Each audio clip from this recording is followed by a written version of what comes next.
چطورید بچه‌ها؟ درود بر شما. امروز میخوام راجع به هدف تریلر صحبت کنم. الان خیلی وقت سعی میکنم از مثال‌ها فرار کنم، ولی به خصوص برای این ویدیو نه تنها محدود به میدیومی میکنم این مثال تریلر رو، بلکه محدود به دوم دارک ایز و ایترنال.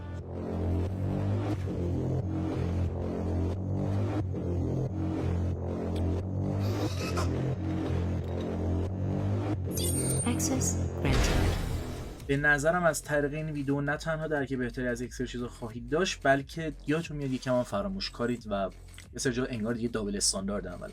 تجربه خودم به عنوان مخاطب با تریلر چیز عجیبیه کلا و راجبش به شکل‌های مختلفی قبلا صحبت کردم که کجا کلا مخالفم با دیدنش، کجا میبینم، ولی کلیتش اینه که آقا یه صدمه‌ای میزنه و این حرفا چیز با ظرافتیه بر در آورد. تجربه خودم به عنوان کسی که تریلر زده، مخصوصا تریلر رسمی، نه تنها اونقدر نیست، نهایت شاید به 5-6 تا برسه، بلکه اصلا تو توانم نبود. بر مثال تریلری گرفته بودم بزنم برای ویدیو گیم که اصلا قبول نشد هیچ کدوم، هر نمونه ای زدم، بخاطر اینکه طرف میگفت اوکی برفرض این سکانس رو بذار و میگفتم چرا؟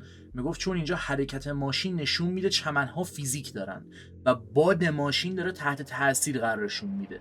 و اینطوری بودم بیا برو بابا این چیه دیگه. ولی خب تجربه‌ای که داشتم همونقدر هم به صورت محدود یک سری ذهنیت‌ها رو برام باز کرد، یک سری چیزا رو واسم شفاف‌تر کرد، حتی لذت یک سری تریلرها رو برام از بین بود. همینجا نیازه بگم اگه دوست داشتید در رابطه با صرف تجربتون با تریلرها هر کامنتی دوست داشتید میتونید بذارید، من لذت میبرم و میخونم. حالا این صحبت‌ها فعلا کش ندیم، سراغ دوم بریم ببینیم چه خبر. با توجه به چیزایی که تا الان از دوم دارک ایج نشون دادن، ایمپرشن مردم اینه که دوم دارک ایج خیلی کنده و بخشی از حقیقت این قضیه هست که بله کنتر خواهد بود نسبت به دوم ایترنال، ولی چند تا فاکتور هست که میشه در نظر گرفت که کاملا داره بهشون به نظرم بی‌توجهی میشه و حتی اصلا بحثو نمیخوام به اون سمت ببرم که یک سری جا حتی میگن دوم ایزی و وک شده چون ستینگ داره و میتونی مثلا سرعت بازی رو عوض کنی، یا این دایره ها بهت میگن چیکار کن، در صورتی که همون راهنمایی و ایندیکیتوریه که توی نسخه قبلی هم بوده، صرفا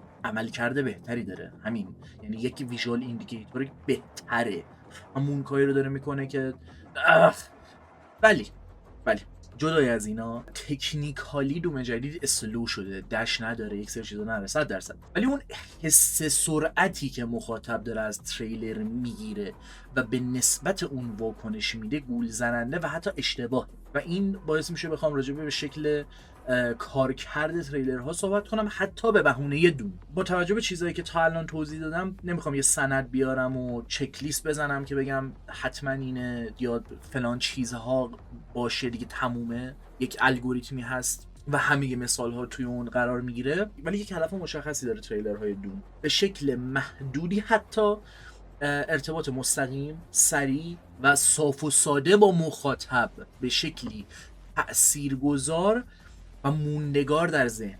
هر چقدر هم که یک فرانچایز مخاطب هاردکور خودش رو داشته باشه یا مخاطباش کل دنیا رو گرفته باشن، هدف تریلر باید همیشه یادتون باشین، یکی از اون نکته‌هایی که میشه توجه کرد، هدف تریلر میتونه اون مخاطب نباشه، بلکه باز هم عموم مردم و مخاطبی باشه که درکی از هیچی نداره.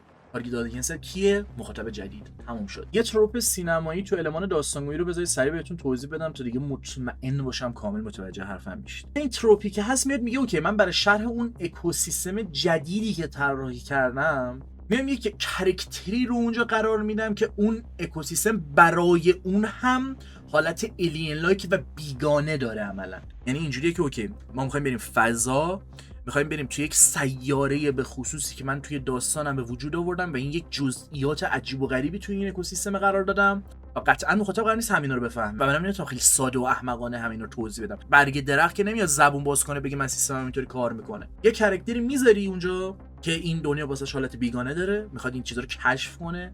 اوگا بوگا، یک اوگا بوگا رو بذار تو نسل مدرن، این همون تروپه میشه و ببین چطور چیزها رو داره معانیشون رو پیدا میکنه، چطور ممکنه حالا خود اون کاراکتر اصلا یه شکل دیگه شرح بده، اشتباه حتی معنی، و اون کاراکتر شاید بتونه به شکل خوبی این فرصت رو فراهم کنه که یه سوالی مثلا طرح بشه که ممکنه مخاطب پشت تلویزیون هم همون فکر رو بکنه یا اصلا حتی هدفهای دیگه رو به دست بیاره، از نداشتن اطلاعات اون کاراکتر و تاثیرگذاری بیشتر چیزها، گنده تر کردنشون یا هر هدف دیگه استفاده کنه. و اتفاقا خیلی تکنیک ساده ایه، وقتی متوجهش بشید حتی ممکنه اذیتتون هم بکنه، چون اتفاقا چیز عجیب و غریبی نیست، هوشمندانه ای نیست، اینجوری که ای بابا اینم برای اینکه این دنیای بیگانه رو شرح بده یا اینکه این اجازه رو بده من با این ربات ها ارتباط برقرار کنم، اومده یک کاراکتر آشنا، چیزی که من دیگه 100 ارتباط باش قرار میکنم، یک انسان رو گذاشته اونجا که اونم بی سر و نخ و کلولسه، حالا میگه خب بریم جلو این ربات ها رو کشف کنیم. با اینو گفتم که بگم تریلرها هم یک سری جا دقیقاً دارن همین کارو میکنن. هر اثری که شما میبینید یک بیگانه است، یک اکوسیستم، یک سیاره است که شما یه مخاطب اون کاراکتر بی سر و نخ میتونید باشید که هیچ درک و اطلاعاتی ازش نداره. حالا چطور شما میتونید به جای اینکه این کاراکتر رو بترسونید روش رو برگردونه و دیگه برنگرده، به شما جذب بشه و خودش رو بندازه توی این چاه، $60 هم تازه بده. متوجه چی میگم؟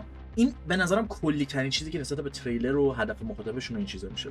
هرچند که کلیه ولی فعلا کمک میکنه چیزی که میخوام بگم. یک چیز دیگه که مهمه در نظر گرفتن آمار و این حقیقته که افراد خیلی کمی یک تریلر رو بیشتر از چند بار میبینن، پس باید مثل پوسترهای تو یا هر جای دیگه ای عمل کنن باش. یه نمونه گیمی خوب دیگهش میشه مثلا، حالا وارد یه مثال دیگه شدیم ولی خب ژانر بازی فایتینگ که شما اگه مثلا 3 تا تریلر بازی فایتینگ هم تا الان دیده باشید یا به خصوص مخاطبش باشید، درجا متوجه حرفم میشید و مغزتون کلیکر رو میزنه. برای کسی که حالا مخاطبش نیست بخوام بیشتر باز کنم، تو مثال بازی فایتینگ خیلی موقع اسپشیال کومبوها صرفا نشون داده میشه یا چیزایی که ویژوالی فقط خفنه نه مکانیک. شما به محض اینکه حتی شروع به یاد گرفتن کاراکتر هم بخواید بکنید، میبینید که این چیزی که من تو تریلر دیدم اون کومبویی که میزد نه دمیجش میارزه، نه اون ریسورسی که دارم هدر میدم میارزه، حتی تو پلی استایل خاصی قرار نمیگیره که بگی فلان پلیر اینطوری بازی میکنه، فقط حالت شواف داره، خیلی کم استفاده است. و البته توی این مثال به خصوص و بازم میگم دوست دارم در این مثال ها بشن برای همینا، چه برای مخاطب عام چه حتی مخاطب اثری که عاشق فایتینگ و اون چیزا رو میفهمه، چه اطلاعاتی نسبت به کاراکتر از قبل هست چه نیست، بازم میخوای که چیزای اسپشیال کاراکتر رو ببینی، میخوای چیزای خفنه رو ببینی، اون چیزایی که باحاله، اون چیزایی که شوافی تره، ویژوالی آدم لذت میبره، او اسپشیالیتیش یعنی چجوری در آوردن، انیمیشنش چجوریه. و توی این مثال مثلا خب چند تا هدف رو داره همزمان با هم به دست میاره. حالا من میخوام چند تا تکنیک ساده بگم که واسه هر گیمی ممکنه نتونه کار کنه. همین فایتینگ هم گفتم که بگم ببین الان این بازی تفاوتی داره اگه به خصوص بخوام فایتینگ رو مثال بزنم و تریلر توی اونجا چه جوریه، ولی به خصوص سر دوم چی باعث میشه حتی گیم کندتر به نظر برسه و تقصیر تریلره. اگه بگیم به یاد موندنی بودن مهمترین هدفه، اولین چیزی که خیلی هم ساده است و اینو راحت میتونن به دست بیارن، کند کردنه پرزنتیشن کل اون چیزه. به خصوص که هم گیم کلا جدیده، یعنی اون مکانیک های جدید میتونه تو خودش جا بده، هم کلیت اون گیم واسه یک مخاطب میتونه جدید باشه. یعنی دوم دارک ایج واسه یک نفر میتونه اولین دومی باشه که میبینه، پس درجا اون الین لایک توره رو به خودش میگیره. اولین راهش اینه که کند کنی، کل پرزنتیشن تو کند کنی. برای این کند کردنه حالا چه کارهایی میشه کرد؟ یکیش استفاده کردن از دست است به جای موس و کیبورد که اجازه میده حرکت ها نرمتر باشه و منظمتر، یا حداقل اکشن رو خیلی روونتر نشون میده. دومین راه حلش فیلد آف ویو دیفالت، یک ستینگ بین 1000 تا ستینگ که میتونه رو دیفالت باشه، چیزی که به خصوص توی دوم همه پلیرهای حرفه‌ای تغییرش میدن و این اجازه رو میده دید بیشتری رو همه چی داشته باشن و اون هرج و مرج و درگیر مسئله به اسم تونل ویژن و یو چرت و پرت هم نشه.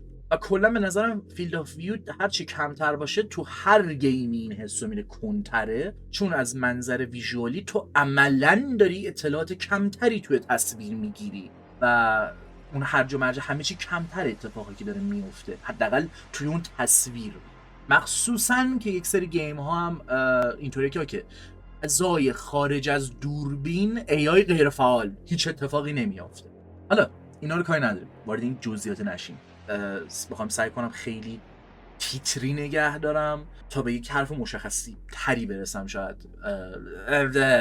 سومین مسئله کوریوگرافی یا اسکریپتد بودن تریلر هاست. شکلی که ممکنه دیفیکالتی کمتر بشه که انمی ها کمتر هجوم بیارن و یا حتی از قبل دقیقا خب برنامه ریزی شده باشه، اسکریپتد باشه که چطور مسیر چیزها از قبل پیش بره. این کم کردن دیفیکالتی کوریوگرافی حالا چه هدفی به دست میاره؟ این اجازه رو میده که یک سری لحظات به خصوصی رو که میخوان نشون بدن ثبت کنن و نه اون هرج و مرجی که همونطور که گفتم شاید مخاطب معمول رو بترسونه. حتی معمولا هم نشون میدن کاراکتر چند تا حرکت مختلف و مکانیکاش رو یک تک انمی امتحان میکنه، در صورتی که در حقیقت بازی کردن من و شما میدونیم همچین اتفاقی نمیفته معمولا و این دیفیکالتی کمتر میشه، اسکریپتد تر میشه و آره اینجوری هم به نظر میاد که کندتره، چون تو فقط با یه انمی درگیری و انقدر فرصت داری که داری مکانیک‌های مختلف روش تست می‌کنی. یه نکته چهارمی هم هست که میتونید در نظر بگیرید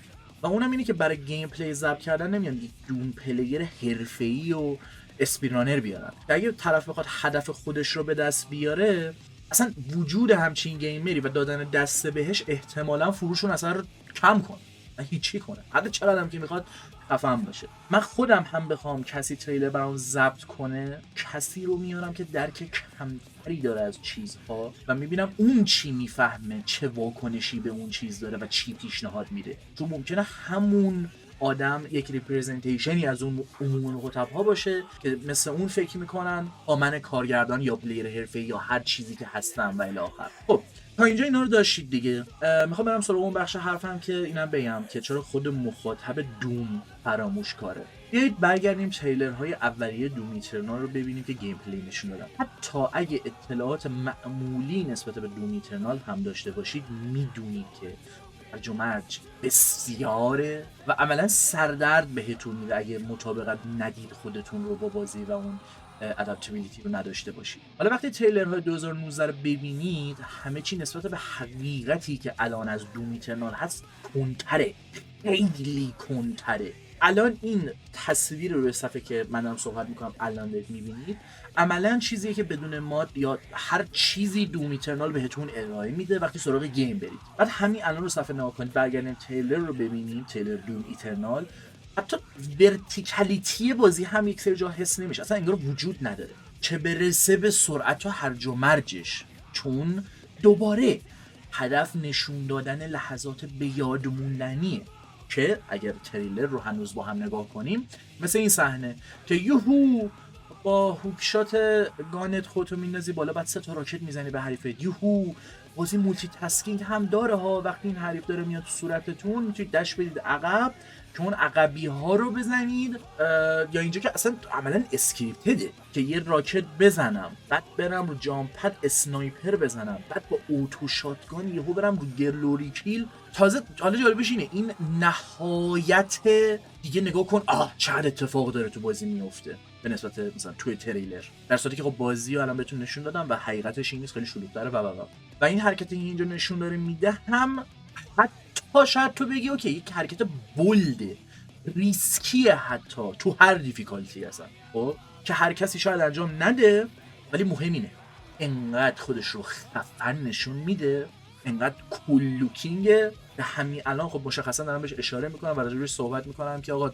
شما این لحظه نگاه کن که هر چقدرم خفنه، هر چقدرم باحاله، مشخصا حس متفاوتی داره نسبت به اون اکچوال گیم پلی، خیلی تفاوت داره به نسبت شکلی که اون دوم هدها سراغ بازی میرن، سرعت بازی و پس به نسبت حرفایی که زدم فکر کنم الان دیگه با خیال راحت تری با تمام این مثال ها الان میتونم اینو بگم که اتفاقا اگه مثال نمیزدم، نمیخواستم بزنم، در اصل ویدیو باید از اینجا شروع میشد و همین حرفو میزدم. آقا منصفانه نیست وقتی همچین شرایطی رو دقیقاً با دوم ایترنال هم داشتیم و هیچی نمیدونستیم و تا وقتی خودمون کنترل به دست نگرفتیم نمیتونیم بفهمیم چه خبره و مجبوریم با تصور و حدس هامون پیش ببریم چیزها رو، الان همون کار رو با شدت بیشتری حتی و به شکل بدی نسبت به دوم دارک ایجز انجام بدیم. حالا اگه از مثال دوم فاصله بگیرم، کلا هر تریلر همینه، یعنی تا حدی در نظر گرفتن خیلی چیزا نسبت بهشون منطقیه. خب عملا این سه چیزا رو دارن شواف میکنن، آقا حس گیم پلی من اینه، خب تو بیای تو بازی من قراره اینجوری بازی کنی، بعد میری بازی کاملا یه چیز دیگه است.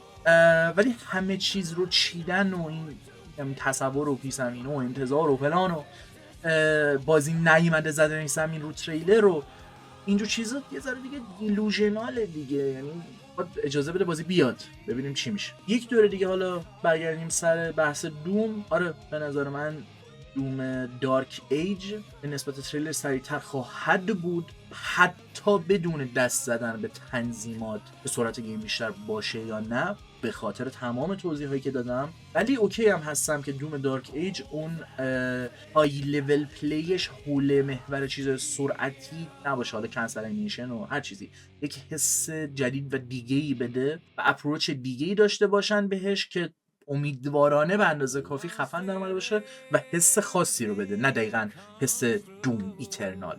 اتفاقا اونجوری باشه به نظرم بده. هر چقدر از منظر کنترل و یک سری چیزها ساده بشه بازی جدید دوم، هنوز دیفیکالتی یا حس به خصوص خودش رو به شکل‌های دیگه‌ای میتونه به دست بیاره. در نتیجه گول تریلرها رو نخوریم. مخاطب تریلرها ممکنه من و شمایی که حتی طرفدار اون اثریم نباشیم و چیزای این شکلی. نظر شما کلا سر موضوع مختلفی که تو این ویدیو مطرح شد چیه؟ دیگه حالا یکی یکی دوباره انگوشه اشاره نمیگیرم، ولی هر کدوم رو خواستید سوا کنید جداگونه راجعش صحبت کنید کاملا اوکیه، چیز دیگه نمیمونه. اگه به نظرتون چیزی جا انداختم حتی بین اون 4 تا نکته پنجم ششم و هفتمی هستش که به نظرتون اونقدر مهمه که حتما بهش اشاره بشه، توی کامنت بگید، شاید حتی پین کردم. همین، چیز دیگه نمیمونه. امیدوارم لذت ببرید و شب روزگار خوش.